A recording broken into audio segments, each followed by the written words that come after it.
Welcome to the Bitcoin Stat Show, where we'll be covering all the latest news in the world of digital cryptocurrencies. I'm Will Francis, this is Sam Billingham, and this is Ashley Ford. Join us as we take a journey through all the big news in cryptocurrencies. So, what is the big story this week?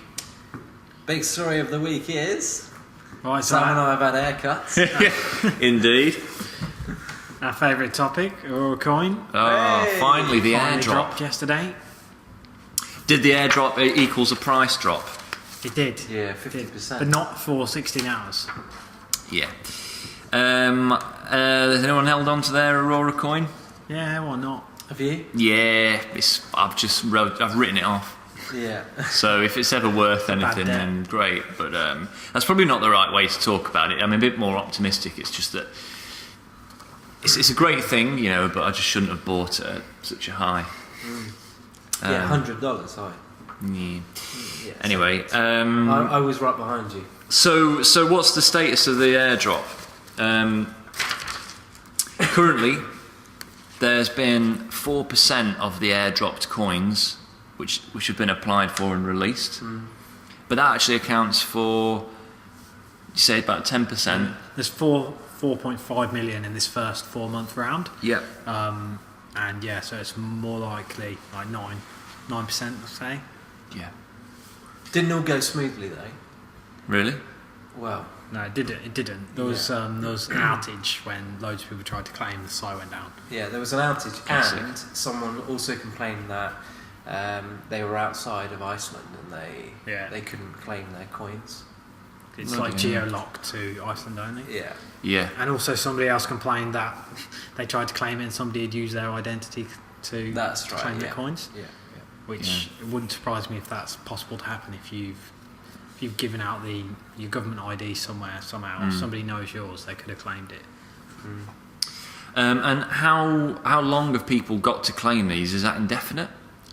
For the first 4 months from yesterday, Yeah. and then any that aren't claimed, so anybody who doesn't claim their 31.8, that gets added back into the pool for the next round. Okay, so people have got a while to act on this. What is the 30? Is it 31.8? Yeah. What's that currently worth in? About $250. That's currently worth $250. Yeah, even after the drop. all the deflation. Yeah, That's brilliant. Well, I mean, yeah. Hang on. Oh, say that again. it's currently worth $250. For 31 Yeah, Aurora. about that. Yeah, Blimey, it's that's cash out. $8 a pop. I don't know how many I've got. Yeah. Probably But I five. mean, for something free that you can apply for, that's great. They probably got more Aurora coin than I have. Probably. Yeah, they probably have. Yeah. You need to get yourself an Icelandic. I might have 3 Identity. or 4 or something stupid. Right. Yeah.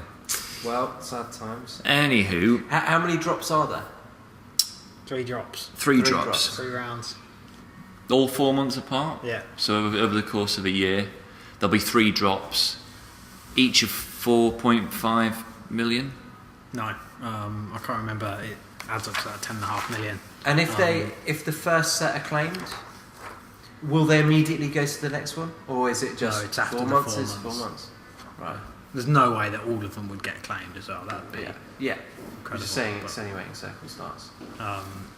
no, they're waiting until a set date for round 2. Okay, fine. So the next big story this week is the funding of 3 businesses based entirely on cryptocurrency: Circle, Kraken, and GoCoin. I use Kraken as an exchange. What are Circle and GoCoin? Know any more about them? They're both in part exchanges as well, but Circle they've been pretty undercover what they actually do until this point. But they're doing like a wallet service and an exchange, I think, to the same vein as Coinbase. Yeah. And obviously we've got Kraken integrated in the app. We've got Kraken integrated in the app. What app? I hear you say. Well, it's the Bitcoin Stats app. And it's our app. You can download it for iOS or Android. Let us know what you think about it. Hope you find it useful. You can track Bitcoin prices across various exchanges, as well as all the latest news in the world free. of Bitcoin. It's free, and it's Yeah, amazing. free. It looks beautiful. It's got lovely graphs, numbers, and it's very easy to Words. use. There are some words.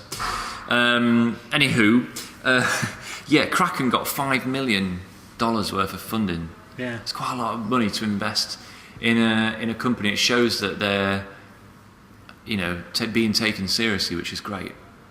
How much did Circle get? 17. That's quite a lot as well. So there's big fiat money in the world of cryptocurrency. Clearly, Were they funded in Bitcoin or? no, in dollars. Dollars. Yeah, in standard sort of investment. Do we know if they were invested by angels or was it a VC? These VC rounds. Right. So they were actively going for venture capital. Yeah, so you know that they're kind of being taken seriously in that world as well. People think that this is like something that's going to make money over long term, or else they wouldn't be putting this sort of money on.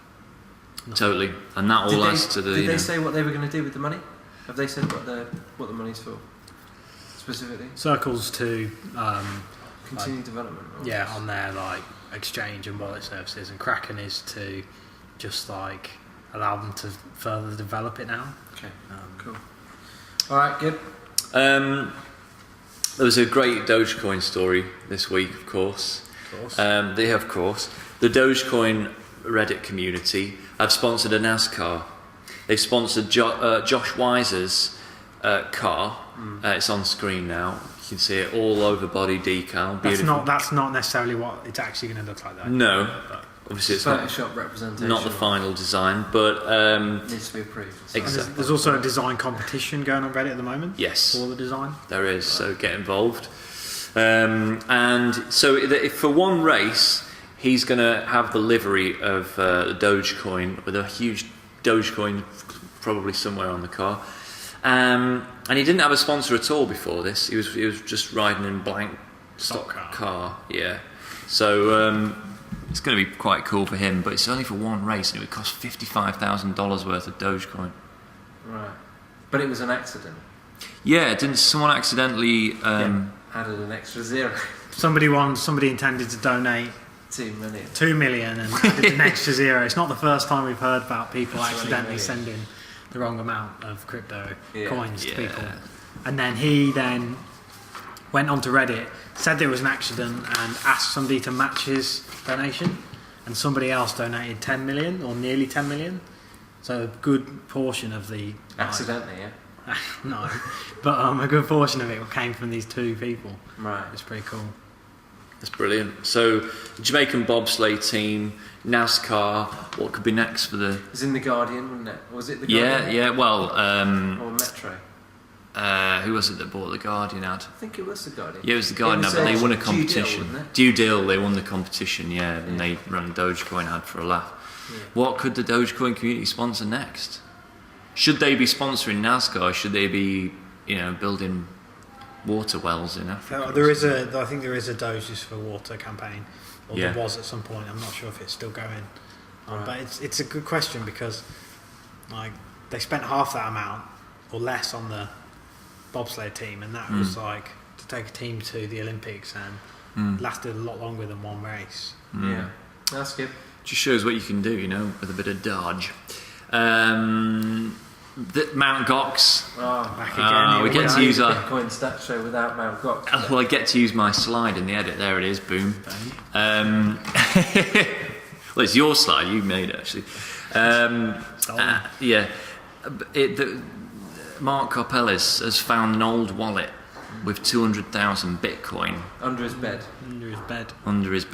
That's quite a lot of money to have lying around in an old forgotten wallet, do you think? I mean, it just goes to show how disorganised a company can be, how fragmented their software must be, to lose 200 million? 200,000 Bitcoins. Yeah. And then, I mean, blimey, if we had 200,000 Bitcoins, we wouldn't know where it was. We wouldn't be sat here. Sit looking at them all day. Yeah, exactly, yeah. It just is bonkers. I mean, the guy, obviously, to be that, just... shambolic. Yeah, about not knowing where you're keeping this stuff. Yeah. And it's really bad for the people that have invested money in it, into his company, to buy Bitcoin. It's just... it's like taking 20 quid down the bank to put in the bank, giving it to the cashier, and she's just chucking it behind her. On the pile. Yeah.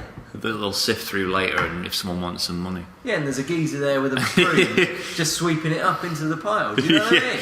Yeah, it sounds like it is very much like that. It's potentially. But for the people who have coins or did have coins in Mount Cox, it's got to be a glimmer of hope that they may see some of their coins get returned to them, even though it's only they found 20-25% of the missing coins. Yeah, that's better than nothing if they're able to get any of that back to the actual people who have lost their coins. And if they find all the coins, and they file for bankruptcy, what happens then? Can they unfile for bankruptcy? It's a very good point. Yeah, because how does that work? It's a very good point. Like it's kind of like the shop burning down, filing for bankruptcy, and it unburning down or something. It's like this. We don't run into this issue in normal life. Yeah. They could ultimately say, go through this whole process. They file for bankruptcy, and then at the end they go, oh, hang on a second, we found them all. Do they keep them? Interesting process, because this doesn't normally happen with other assets. It must have happened. It might have happened before, maybe with a jewellery shop, got all their jewellery stolen, and then it was later recovered. Yeah. There may have been a case. But would they file for bankruptcy? Been. Because they'd surely claim for their insurance. Yeah. Well, if they were insured. Yeah. I will look through the case law later and find the precedent. Yeah, so since yesterday afternoon, there's been a rumour brewing that there are 670,000 more bitcoins somewhere in Mt. Gox. Well, we all knew that before, mate. Tell us something new. Wow, yeah, they may not have gone missing, or they may not have been stolen. They may be somewhere. Where does this come from? It comes from a unverified source. Completely unverified source, an account on Twitter that has simply made that claim. But why is anybody giving that account any credence? Because I was going to say, it's not run by the journalist that outed Satoshi Nakamoto. No, but thanks, because I'm going to use the Satoshi Nakamoto slide now. Boom. Anyway, go on. We're back. So this guy, whoever he is, Aaron Kanarslan. That's his name. Before they found the 200 a few weeks ago, this guy posted saying that they'd found some. He had a source that they'd found some of the missing bitcoins. Although he didn't say that it was 200,000 then, so he could have just been a guess. No. He's just a random. Totally anonymous person on Twitter. So do you think he's just spreading rumours, or is this? Well, he could have just got lucky last time. Oh, you mean got lucky that he said that they found some? And now people were kind of. He wasn't the only person to say that they found them before they found them. So he said yesterday, within a few days or hours, Mt. Gox will announce that they found 670,000 Bitcoin and may release some of those Bitcoin to the victims. Right, but when did he said that yesterday? He said that yesterday, yeah. And do we know how long before he reported that they'd found 200,000? No, but it was shortly before, and he didn't quote 200,000, but he claims to be Satoshi Nakamoto. he's either, you see the same sort of thing with people in football rumours, stuff like that, and it only takes one guess right to get people to start listening to you, so it could be totally false and unverified, but it's worth mentioning because it's obviously still a big story and still a lot of people wondering where their Bitcoin are and if they'll ever see them again.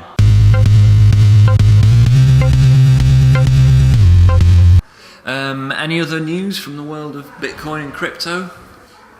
Earlier this week they finally announced that people are producing Scrypt ASIC miners. There've been rumours for a long time that they're going to come out, and they finally won the company's KNC miner, which is a reasonably reputable company for ASIC SHA-256 miners, are now taking orders for their first batch of Scrypt ASIC miners, which is the algorithm used to mine coins such as Litecoin, Dogecoin, many of the other altcoins that have come out since this new wave after the price increase. They're currently going for just under $10,000 Wow. is the cheapest and the only script miner that KNC are releasing. Any idea how long it would take to mine 10 grand's worth of script-based cryptocurrency On a, with one of those? I think they're 100 mega hashes, and they could be more by the time they come out.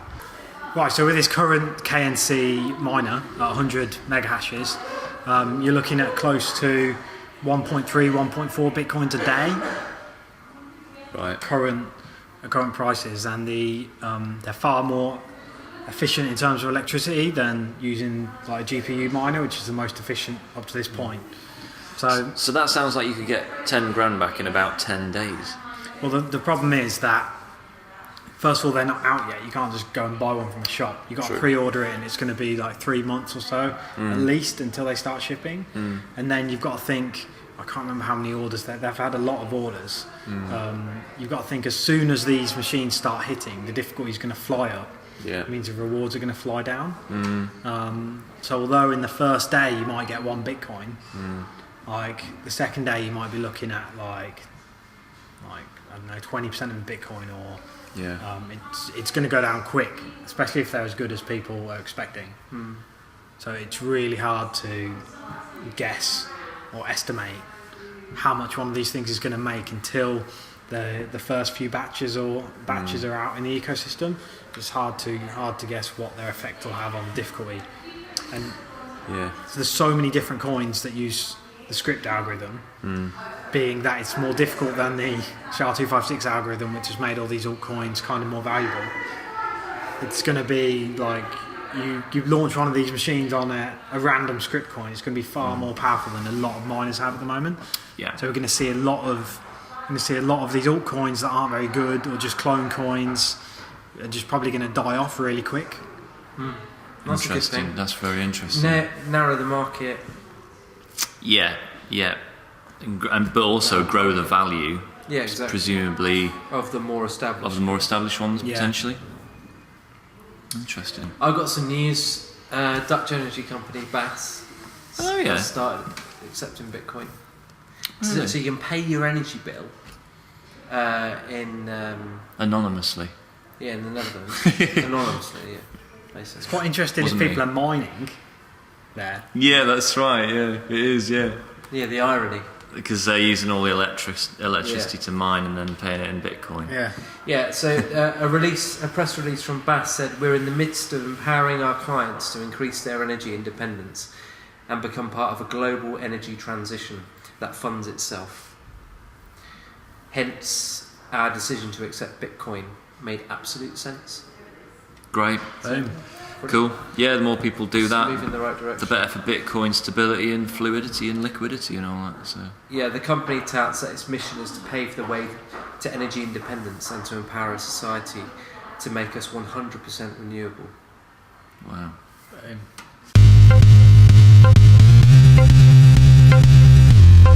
So the movers and shakers this week, the altcoins, the cryptocurrencies that are flying up and flying down. The biggest mover today has been Zitecoin, and that with sort of a 50% uplift. To be honest, it's a spread of pretty random altcoins dominating the big movers list. Obviously, Aurora Coin was a big mover, but actually a lot of our most popular coins have been quite stable this week. Yeah, it seems that Bitcoin is kind of...